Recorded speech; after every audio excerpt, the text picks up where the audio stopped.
It was just a symbolic puff of orange smoke. But for anyone more familiar with Ethiopia's centuries-long hope to divert the Nile River, it was much more explosive. Egypt, downstream of Ethiopia, wants none of it. It says the dam risks holding up the flow of the Nile that it relies on for every drop of water it gets. It cites colonial treaties that guarantee its rights to the river. For its part, Ethiopia says it provides 86% of the water that flows into Egypt, and that the other countries that border the Nile should have rights too. Politicians have even threatened attack, and the scientists are at loggerheads over the likely impact. But Ethiopia is ploughing ahead with the construction works that take place in the baking heat. Behind me is the famous dam, and in fact, right behind me, you can see the line where, if the Ethiopians have their way, in the next 4 years, all of this, including where I'm standing right now, will be concrete and the Grand Renaissance Dam.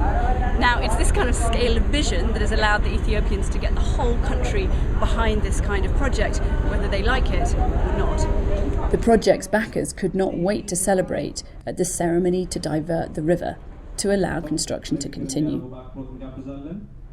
The more immediate question is whether Ethiopia can really deliver the dam.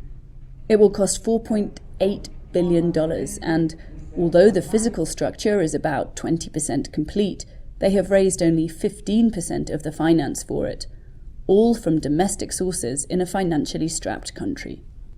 But the country's leaders say they are determined to realise the vision of the late Prime Minister, Meles Zenawi.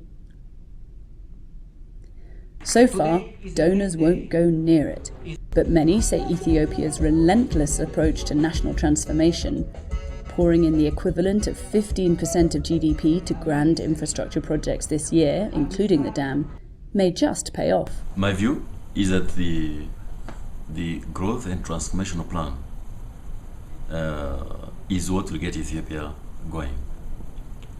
Today it's one of the highest growing countries in the continent. Is one of the most availability of power.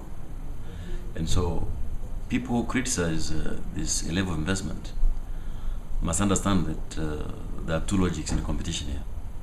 A long-term logic of transformation and a short-term logic of macroeconomic stability.